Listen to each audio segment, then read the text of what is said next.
Les chandelles vacillaient dans le salon de Martha Crenshaw ce soir de juillet 1858. Faith Bradford regardait ses cartes avec un sourire confiant. Autour de la table en acajou, 4 femmes de la haute société de Louisiane jouaient au whist depuis 3 heures. L'argent s'accumulait au centre, des billets froissés mêlés à des bijoux mis en gage. Faith tenait une main extraordinaire. Elle avait déjà gagné 2 parties ce soir, empochant près de $200. Son mari Edward était parti pour la Nouvelle-Orléans depuis une semaine, et elle profitait de cette liberté pour assouvir sa passion du jeu. Les autres femmes la craignaient à cette table. Elle avait une réputation de joueuse redoutable, calculatrice, sans pitié. Martha relança de $50. Eleanor Hartwell suivit. Catherine Sinclair hésita puis se coucha. Faith regarda ses cartes une dernière fois. Elle avait 3 rois et 2 dames. Une main gagnante, sans aucun doute. Elle poussa tous ses gains au centre de la table. Je relance de $300. Un silence tomba sur le salon. Martha pâlit. Eleanor déglutit péniblement. C'était une somme considérable, même pour des femmes de leur rang. Faith savoura ce moment de pouvoir. Elle adorait voir la peur dans les yeux de ses adversaires. Martha se coucha immédiatement. Eleanor la fixa longuement, puis étala ses cartes sur la table. 4 valets. Faith sentit son sœur s'arrêter. C'était impossible. Elle avait calculé les probabilités, anticipé chaque mouvement. Comment Eleanor pouvait-elle avoir une telle main? « Je crois que je gagne, ma chère, » dit Eleanor avec un sourire carnassier. Faith regarda la pile d'argent au centre de la table. Tout ce qu'elle avait gagné ce soir, plus les $150 qu'elle avait apportés de chez elle. Elle fouilla dans son sac à main, vida ses poches. $32. Il lui manquait $118 pour couvrir sa mise. « J'ai besoin de temps pour rassembler la somme, » dit-elle d'une voix qu'elle voulait ferme. Eleanor se pencha en avant, ses yeux brillant d'une lueur mauvaise. Ces 2 femmes se détestaient depuis des années. Leur mari était en compétition constante pour les terres, le bétail, l'influence politique. Cette partie de cartes était devenue un champ de bataille par procuration. Les dettes de jeu se paient immédiatement, vous le savez très bien, Faith. C'est la règle que vous avez vous-même imposée quand Margaret Peterson n'a pas pu payer le mois dernier. Vous vous souvenez? Vous l'avez humiliée devant tout le monde. Faith serra les poings sous la table. Elle se souvenait parfaitement. Elle avait exigé que Margaret lui remette son collier de perles sur le champ, devant toutes les invitées. L'humiliation avait été totale. Margaret n'était plus jamais revenue à ses soirées. « Je peux vous donner un bijou en garantie. »« Je ne veux pas de bijoux. Je veux ce qui me revient de droit. » Martha et Catherine échangèrent un regard inquiet. L'atmosphère était devenue électrique. Eleanor tambourinait ses doigts sur la table, attendant visiblement quelque chose. Elle avait préparé ce moment. « J'ai une proposition, » dit Eleanor en se levant. Elle fit quelques pas dans le salon, ses jupes bruissant sur le parquet ciré. « Vous possédez une plantation voisine de la mienne. Vous avez des esclaves qui travaillent vos champs. Moi aussi, mais il y a quelque chose que vous n'avez pas. » Faith fronça les sourcils. Où Eleanor voulait-elle en venir? « Mon mari possède un esclave particulier. Jim. Il l'a acheté il y a 3 ans à un marchand de Charleston. Cet homme, comment dire, possède certaines qualités que les autres n'ont pas. » Ouais. Les 3 autres femmes la regardaient, suspendues à ses lèvres. Eleanor souriait maintenant franchement. Jim est grand, fort et extrêmement bien bâti. Mon mari l'utilise pour des travaux nécessitant une force particulière. Mais Jim a aussi d'autres talents, des talents que certaines dames de la région ont eu l'occasion d'apprécier lors de soirées privées. Faith comprenait maintenant. Son visage devint écarlate. « Vous êtes répugnante. Je suis pragmatique. Vous me devez $118 que vous n'avez pas. Je vous propose d'effacer cette dette si vous acceptez de passer une nuit avec Jim. Une seule nuit, dans la petite maison au bout de ma propriété. Personne n'en saura rien. Votre honneur sera sauf et nous serons quittes. » Martha porta sa main à sa bouche, scandalisée. Catherine détourna le regard. Faith se leva brusquement, renversant presque sa chaise. « Jamais! Vous êtes folle! Je suis une femme mariée, une dame respectable. Comment osez-vous suggérer une chose pareille? Éléanore haussa les épaules avec indifférence. Très bien. Dans ce cas, je vais voir votre mari dès son retour. Je lui expliquerai que sa chère épouse a dilapidé l'argent du ménage dans des parties de cartes clandestines. Que dira Edward quand il apprendra que vous avez perdu près de 300 $ en une soirée? Que fera-t-il quand toute la communauté sera au courant de vos habitudes de jeu? Bon. Faites connaissez la réponse. Edward était un homme fier, rigide, obsédé par les apparences. Il ne tolérerait jamais un tel scandale. Il l'enfermerait probablement dans leur domaine, la priverait de toute liberté, peut-être même demanderait le divorce. Sa vie serait ruinée. Vous avez jusqu'à demain soir pour décider, continua Éléanore. Soit vous venez à ma plantation avec l'argent, soit vous venez sans argent et vous acceptez mon arrangement. À vous de choisir. Faites quitta la maison de Martha, sans dire un mot. Dans sa calèche, sur le chemin du retour, elle pleura pour la première fois depuis des années. Comment en était-elle arrivée là? Comment avait-elle pu être aussi stupide, aussi arrogante?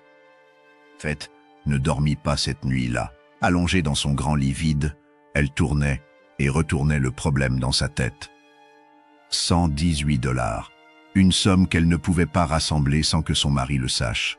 Leur fortune était considérable, mais Edward gérait personnellement tous les comptes. Elle n'avait accès qu'à une petite allocation mensuelle, déjà dépensée. Elle pouvait vendre des bijoux, mais cela prendrait du temps. Et Éléanore avait donné un ultimatum clair, demain soir. Elle pouvait emprunter à une amie, mais qui accepterait de lui prêter une telle somme sans poser de questions. Et si elle empruntait, il faudrait rembourser. Le problème ne ferait que se déplacer. Vers 4 heures du matin, épuisée, Faith se leva et descendit dans le bureau de son mari. Elle fouilla dans les tiroirs, cherchant de l'argent liquide. Elle ne trouva que 43 $. Insuffisant. Elle examina les registres de compte. Chaque dépense était méticuleusement notée, chaque dollar tracé. Impossible de prendre quoi que ce soit sans laisser de traces. Elle s'assit dans le fauteuil en cuir, la tête entre les mains. Une partie d'elle-même était curieuse. Que signifiait exactement la proposition d'Éléanore? Cette femme prêtait son propre esclave à d'autres dames pour, quoi exactement? Du plaisir, de la nouveauté, une transgression secrète que les femmes respectables de Louisiane s'offraient en cachette. Faith avait 32 ans. Elle avait épousé Edward à 18 ans, vierge et ignorante. Leur vie conjugale était morne, mécanique. Edward la visitait une fois par semaine, accomplissait son devoir marital en silence, puis retournait dans sa chambre. 15 minutes de gêne et d'inconfort, rien de plus. Elle n'avait jamais connu autre chose. Jamais ressenti ce que les romans français décrivaient en termes voilés. La passion, le désir, l'abandon. Tout cela lui semblait appartenir à un autre monde, un monde auquel elle n'aurait jamais accès. Mais était-ce vraiment une raison suffisante pour accepter la proposition d'Éléanore? Se donner à un esclave, un homme qu'elle ne connaissait même pas, juste pour éviter un scandale et satisfaire une vague curiosité. Le soleil se levait quand Faith prit sa décision. Elle n'avait pas le choix. Le scandale détruirait sa vie, son mariage, sa position sociale. Une nuit de transgression secrète était un prix acceptable pour éviter la catastrophe. Elle se convainquit que c'était une transaction purement pratique, un échange de services, rien de plus. Le soir suivant, Faith arriva à la plantation des Hartwell, alors que la nuit tombait. Elle avait pris une calèche fermée, seule, sans domestique. Éléanore l'attendait sur le perron de la grande maison, vêtue d'une robe de soirée élégante. « Je savais que vous viendriez », dit-elle avec un sourire satisfait. Faith ne répondit pas. Elle descendit de la calèche, la tête haute, refusant de montrer la moindre faiblesse. Éléanore la conduisit à travers les jardins, passant devant les écuries, les entrepôts, puis vers un petit bâtiment isolé au bout de la propriété. C'était une ancienne remise transformée en logement. Une lumière brillait à l'intérieur. « Jim vous attend. Il a reçu ses instructions. Vous resterez ici jusqu'à l'aube. À ce moment-là, vous serez libre de partir. Notre dette sera effacée, et personne n'en parlera jamais. » Éléanore tourna les talons et s'éloigna sans un mot de plus. Fête resta seule devant la porte de bois. Son sœur battait si fort qu'elle l'entendait résonner dans ses oreilles. Elle pouvait encore partir, courir vers sa calèche et fuir, affronter les conséquences, quelles qu'elles soient. Mais elle ne bougea pas. Elle tendit la main, saisit la poignée et poussa la porte. L'intérieur était simple mais propre. Un grand lit occupait le centre de la pièce, une table avec une carafe d'eau et 2 verres. Quelques bougies répandaient une lumière douce, et debout près de la fenêtre, un homme la regardait. Jim était effectivement imposant. Plus de 6 pieds de haut, large d'épaules, la peau d'un noir profond qui luisait à la lumière des bougies. Il portait une chemise blanche simple et un pantalon en toile. Ses traits étaient réguliers, presque nobles.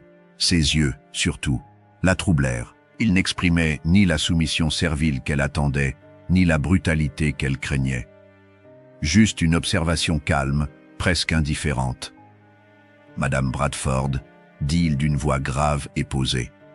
Fête fut surprise qu'il connaisse son nom. Elle fut encore plus surprise qu'il s'adresse à elle avec respect, sans l'obséquiosité habituelle des esclaves. « Tu sais pourquoi je suis ici ?» demanda-t-elle, détestant le tremblement dans sa voix. « Oui, madame.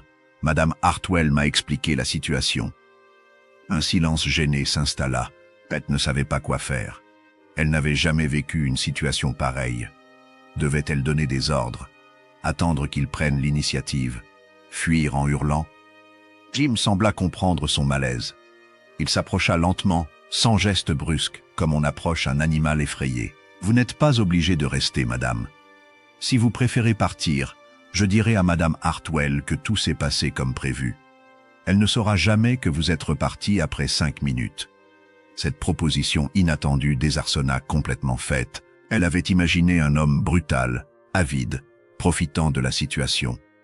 Pas cette courtoisie presque dérangeante. « Pourquoi ferais-tu cela ?» Jim haussa légèrement les épaules. « Parce que vous êtes terrifié. Je ne prends aucun plaisir à la terreur des femmes, quelle que soit leur couleur de peau. Pas. » Fête s'assit sur le bord du lit, soudain épuisée par la tension des derniers jours. Elle retira son châle, le posa à côté d'elle. « Eleanor a dit que tu avais des talents particuliers, que d'autres dames vinrent te voir. C'est vrai. Madame Hartwell organise ses rencontres depuis 2 ans. Les dames de la région viennent ici, seules ou parfois à 2. Elles cherchent quelque chose qu'elles ne trouvent pas dans leurs lits conjugaux. » La franchise de Jim la choquait et la fascinait à la fois. Il parlait sans honte, sans gêne, comme s'il discutait de la météo. « Et toi, tu acceptes cette situation ?» Pour la première fois, une ombre passa sur le visage de Jim. Il détourna le regard. « Je suis esclave, madame Bradford.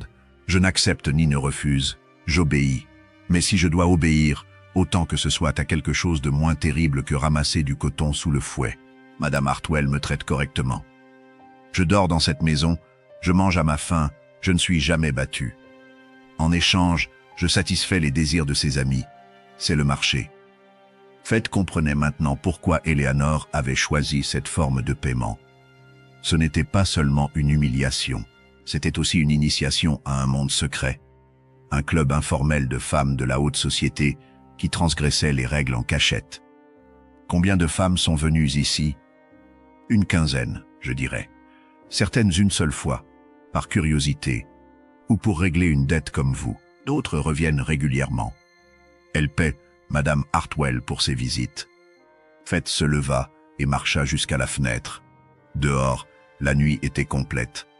On entendait les grillons chanter, le vent dans les feuilles des magnolias. Elle pensait à Edward, à la Nouvelle-Orléans, inconscient de ce qui se passait. Elle pensait à sa vie morne, prévisible, étouffante. Elle se retourna vers Jim. Il n'avait pas bougé, attendant patiemment sa décision. « Je reste », dit-elle. Jim s'approcha lentement. Il tendit la main vers le visage de Fête, effleura sa joue du bout des doigts. Elle frissonna au contact, surprise par la douceur du geste. Elle s'était attendue à quelque chose de brutal, d'animal. Pas à cette tendresse presque troublante. « Vous avez peur », constata-t-il. « Oui. De moi ou de ce que vous ressentez ?» La question la désarma. Fête réalisa qu'elle ne savait pas comment répondre. Jim continua à la caresser doucement, son autre main se posant sur sa taille. Elle ne bougea pas, paralysée par la nouveauté de la situation. « Laissez-moi vous montrer quelque chose, Madame Bradford. Laissez-moi vous montrer ce que votre mari ne vous donnera jamais. » Il l'embrassa alors, et Faith sentit son monde basculer. Ce n'était pas le baiser rapide et maladroit d'Edward. C'était quelque chose d'intense, de consumant. Elle se surprit à répondre, ses lèvres s'entr'ouvrant, son corps se pressant contre le sien. Jim la guidait avec assurance, ses mains défaisant lentement les boutons de sa robe. Faith aurait dû protester, le repousser, affirmer son autorité de femme blanche face à cet esclave. Mais elle ne dit rien, elle le laissa faire, hypnotisée par la chaleur qui montait en elle. Quand sa robe tomba au sol, Faith eut un moment de panique. Elle était presque nue devant cet homme, exposée, vulnérable. Mais le regard de Jim n'était pas moqueur ni méprisant. Il la contemplait avec quelque chose qui ressemblait à de l'admiration. « Vous êtes belle », murmura-t-il. Personne ne lui avait jamais dit cela. Edward ne parlait jamais pendant leurs rapports conjugaux. Il venait, accomplissait l'acte en silence et repartait. Pas de mots tendres, pas de caresses, pas de regard. Jim la porta jusqu'au lit, la déposa avec douceur sur les draps. Il se déshabilla ensuite, révélant un corps musclé par le travail, parfait dans ses proportions. Faith rougit en voyant son sexe dressé, massif, intimidant. « Je vais vous faire mal, eh ?» Au début, peut-être un peu, mais ensuite, il ne finit pas sa phrase. Il s'allongea à côté d'elle, commença à l'embrasser, d'abord sur les lèvres, puis dans le cou, sur les épaules. Ses mains exploraient son corps, trouvant des zones sensibles que Faith ne connaissait même pas. Quand il prit son sein dans sa bouche, elle gémit malgré elle. Jim prenait son temps. Il semblait connaître chaque endroit où la toucher, chaque geste qui la ferait frémir. Ses doigts descendirent entre ses cuisses, là où Edward allait directement sans préparation. Mais Jim ne se pressait pas. Il caressa, massa, explora, attendant que son corps se détende, s'ouvre, s'offre. Quand il la pénétra enfin, Faith cria. C'était différent. Tellement différent.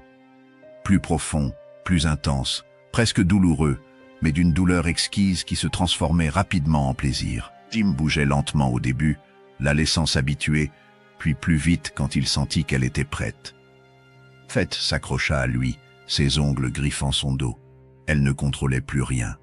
Son corps agissait de lui-même, se cambrant, ondulant, cherchant plus de contact, plus de friction. Des sons qu'elle ne connaissait pas sortaient de sa gorge. Elle qui était toujours si composée, si maîtresse d'elle-même, se désagrégeait complètement. Quelque chose montait en elle, une tension insupportable qui grandissait, jusqu'à exploser en vagues de plaisir qui la laissèrent tremblante et haletante. Jim continua encore un moment, puis se retira et jouit sur son ventre, respectant même dans ce moment la règle non dite, pas d'enfant métis. Ils restèrent allongés côte à côte, reprenant leur souffle. Faith était bouleversée. En 32 ans de vie, personne ne lui avait appris que son corps pouvait ressentir de telles choses. Elle avait cru que le plaisir charnel était un mensonge, une invention de romancier. Maintenant, elle savait que c'était réel, tangible, transformateur. « Vous comprenez maintenant pourquoi les autres dames reviennent ?» demanda Jim avec un sourire en coin. Faith ne répondit pas. Elle fixait le plafond, essayant de comprendre ce qui venait de se passer. Ce n'était pas juste du plaisir physique. C'était aussi la liberté. Pour la première fois de sa vie, elle avait fait quelque chose pour elle-même, quelque chose d'interdit, de transgressif, de dangereux. Ils firent l'amour 3 fois cette nuit-là. Entre chaque étreinte, ils parlèrent. Jim lui raconta son histoire. Il était né libre dans le Maryland, fils d'une femme affranchie. Mais à 16 ans, des marchands d'esclaves l'avaient kidnappé, falsifié des papiers, vendu au plus offrant. Il avait travaillé dans les plantations pendant 8 ans, avant que le mari d'Eleanor l'achète. « Je sais lire et écrire », confia-t-il. « Ma mère m'a appris avant ma capture. Mais je cache cette compétence. Un esclave éduqué est un esclave dangereux aux yeux des Blancs. » Faith l'écoutait, réalisant pour la première fois qu'elle parlait avec un être humain complet, pas juste une propriété. Jim avait des rêves, des regrets, Désespoir, il voulait racheter sa liberté un jour, retrouver sa mère s'il le pouvait. Et ces nuits avec les dames blanches, tu les utilises comment? Madame Hartwell me donne un peu d'argent pour chaque visite. Pas beaucoup, mais j'économise. En 10 ans, si je continue, j'aurai peut-être assez pour acheter ma liberté. 10 ans. Faites réalisa l'horreur de cette perspective.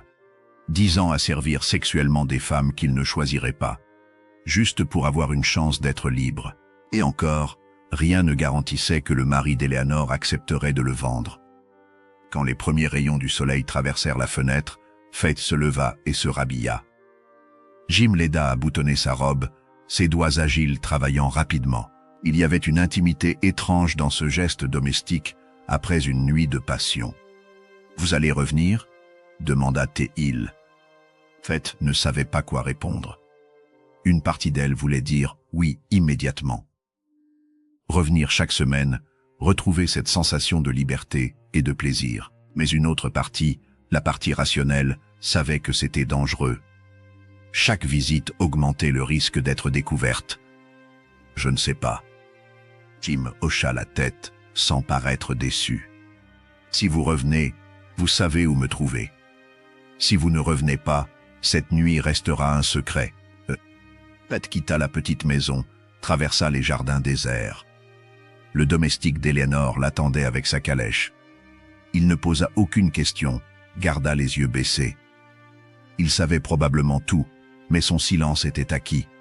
Sur le chemin du retour, Faith sentait encore Jim en elle, son odeur sur sa peau, la douleur délicieuse entre ses jambes, le souvenir de ses mains, de sa bouche. Elle se demanda comment elle pourrait retourner à sa vie normale après cela. Comment pourrait-elle subir les visites conjugales d'Edward sans penser à cette nuit? Pendant 2 semaines, Faith essaya d'oublier. Elle reprit ses activités habituelles, superviser les domestiques, recevoir des invités pour le thé, broder avec les autres dames de la paroisse. En surface, tout semblait normal, mais à l'intérieur, elle bouillonnait. Edward revint de la Nouvelle-Orléans avec des cadeaux et des histoires d'affaires ennuyeuses. Il la visita le premier soir de son retour, 10 minutes de routine mécanique qui la laissèrent frustrée et vide. Comment avait-elle pu supporter cela pendant 14 ans? Au marché, Faith croisa Eleanor. Elles échangèrent des politesses glaciales en public, mais Eleanor lui glissa discrètement un mot dans la main. Faith le lut plus tard dans l'intimité de sa chambre. « Jim demande de vos nouvelles. Il attend votre retour. » Faith brûla le mot, mais le message était gravé dans son esprit. Elle résista pendant 3 jours. Puis, un soir où Edward était parti chasser avec des associés, elle prit sa calèche et retourna à la plantation des Hartwell. Eleanor l'accueillit avec un sourire entendu. « Je savais que vous reviendriez. Elles reviennent toutes. Une fois qu'on a goûté à la vraie passion, impossible de s'en passer. » Combien? 50 $ par visite, en liquide, et la discrétion absolue bien sûr. Faith paya sans discuter. 50 $ qu'elle prit dans sa cassette personnelle, l'argent qu'elle économisait secrètement depuis des années en revendant des objets, en mentant sur les dépenses domestiques. Elle avait presque 300 $ cachés. Assez pour 6 visites. Cette deuxième nuit avec Jim fut encore plus intense que la première. Il n'y avait plus de peur ni de gêne. Juste le désir brut, la passion libérée. Jim lui apprit des choses que les femmes respectables n'étaient pas censées connaître. Des positions, des caresses, des jeux qui la firent rougir et gémir de plaisir. Faith commença à venir 1 fois par semaine, parfois 2. Elle inventait des excuses, visites chez des amis imaginaires, œuvres de charité fictives, migraines nécessitant du repos. Edward ne remarqua rien. Il était trop absorbé par ses affaires, ses terres, sa position sociale. Mais d'autres commencèrent à remarquer. Les domestiques de Faith la voyaient partir à des heures étranges. Les autres dames notaient ses absences répétées aux réunions sociales. Des rumeurs commencèrent à circuler. Rien de précis, juste des murmures, des regards entendus. Un soir de novembre, Faith Bradford se rend à la petite maison pour retrouver Jim. Elle le trouve agité et nerveux. Il lui annonce qu'elle doit partir immédiatement.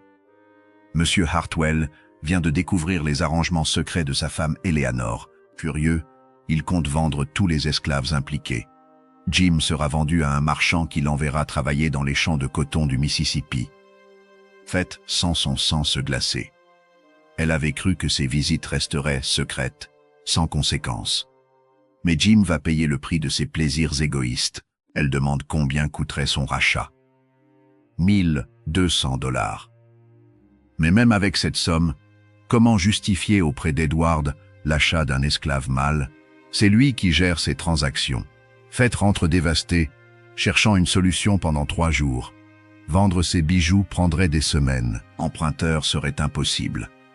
Le 4e jour, Edward revient du bureau avec un visage sombre. Il claque la porte et la convoque dans son bureau. Il a reçu la visite de Monsieur Hartwell, qui lui a raconté une histoire concernant certaines dames de la communauté et des visites nocturnes chez son esclave.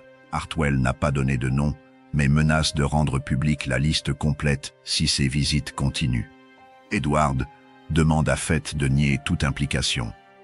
Elle aurait pu mentir, pleurer, jouer l'offense. Mais elle est fatiguée de mentir et de vivre une vie qui n'est pas la sienne. Elle avoue. Edward recule, horrifié. Il lui demande si elle a vraiment couché avec un noir. Faith répond qu'elle a couché avec un homme qui lui a fait ressentir ce que lui, en 14 ans de mariage, n'a jamais essayé de lui faire ressentir. La gifle est si violente que Faith tombe au sol. Elle sent le goût du sang. Edward tremble de rage, la frappe encore avec son poing, la traitant de traînée et de salope. Faith ne se défend pas. Edward l'enferme dans sa chambre pendant 2 jours avec seulement de l'eau et du pain. Le 3e jour, il la fait venir dans son bureau. 3 hommes l'attendent, un avocat, un médecin et un pasteur. Edward lui présente 2 options. Soit l'internement dans un asile pour femmes hystériques, soit signer des papiers de divorce, renoncer à tous ses biens et quitter la Louisiane pour toujours, l'asile ou l'exil. 2 formes d'anéantissement. Faith propose calmement une 3e option. Edward lui donne assez d'argent pour racheter Jim et le libérer légalement. En échange, elle part sans faire de scandale et sans révéler à toute la paroisse qu'il est un mari frigide et incompétent qui ne satisfait même pas sa propre femme. Le médecin tousse, gêné. L'avocat détourne le regard. Le pasteur marmonne une prière. Edward devient écarlate. Il ose le menacer. Faith lui offre une sortie honorable. Les gens penseront qu'elle est partie par honte, qu'il a été généreux. Sa réputation restera intacte. Edward réfléchit, pèse les options. Il accepte finalement 1500 $ pour acheter l'esclave et établir ses papiers d'affranchissement. Faith devra quand même signer le divorce. 3 jours plus tard, Faith attend à la gare de la Nouvelle-Orléans avec un seul sac. Jim arrive avec Edward et l'avocat, confus. L'avocat lui tend une enveloppe contenant ses papiers d'affranchissement. Jim les lit, les relit. Ses mains tremblent. Quand il réalise que c'est vrai, ses genoux fléchissent. Il s'assoit sur le quai et pleure silencieusement. Edward jette un dernier regard méprisant à Faith. Il espère qu'elle est satisfaite d'avoir détruit sa vie pour un noir. Il part sans se retourner. Faith s'assoit à côté de Jim. Pourquoi a-t-elle fait ça? Parce que c'était la bonne chose à faire. Parce qu'elle voulait le rembourser de ce qu'il lui avait donné. Jim lui a montré qu'elle était vivante, plus qu'une poupée dans une cage dorée. Sans lui, elle aurait continué à vivre morte pendant encore 30 ans. Dans le train pour le Nord, ils voyagent séparément par nécessité. Elle en première classe, lui dans le wagon des gens de couleur. Mais à chaque arrêt, ils se retrouvent pour parler et faire des plans. Ils s'installent à Philadelphie. Faith devient institutrice dans une école privée pour filles. Jim ouvre un atelier de menuiserie qui prospère. Ils ne peuvent vivre ensemble publiquement à cause des lois et des préjugés, mais ils se voient souvent, discrètement. Tard le soir, Jim vient chez Faith. Ils font l'amour, parlent jusqu'à l'aube, rêvent d'un monde meilleur. Faith ne regrette jamais son choix. Elle a tout perdu mais gagné quelque chose de plus précieux, elle-même. Pour la première fois, elle vit selon ses propres termes. Des années plus tard, elle apprend qu'Edward s'est remarié avec une jeune femme docile de 20 ans et a prospéré. Elle ne ressent aucune jalousie. Un soir d'été, assise avec Jim sur son perron, elle repense à cette partie de cartes. Cette dette de 118 $, qui lui a coûté son mariage, mais donné sa liberté. Jim lui demande si elle regrette tout ce qu'elle a perdu. Faith regarde le soleil se coucher sur Philadelphie, sans la main de Jim dans la sienne. Comment pourrait-elle regretter d'être enfin vivante? Faith mourut en 1889 à 63 ans, décrite dans son avis de décès comme une institutrice dévouée. Jim lui survécut de 12 ans. Son atelier était devenu l'un des plus respectés de Philadelphie. À sa mort, il laissa toute sa fortune à un fonds d'éducation pour les enfants noirs. Personne ne connut la vraie nature de leur relation. Dans ces dernières années, Faith écrivit ses mémoires racontant tout. Le manuscrit fut découvert après sa mort et caché dans les archives de l'école où il dormit pendant près d'un siècle. Leur histoire reste un témoignage rare d'une époque où les barrières de race et de classe semblaient infranchissables. Deux personnes piégées dans des rôles qu'ils n'avaient pas choisis trouvèrent dans leur rencontre improbable une forme de libération mutuelle. Faith perdit tout ce que la société considérait comme précieux, mais gagna le droit de vivre sa propre vie selon ses propres termes.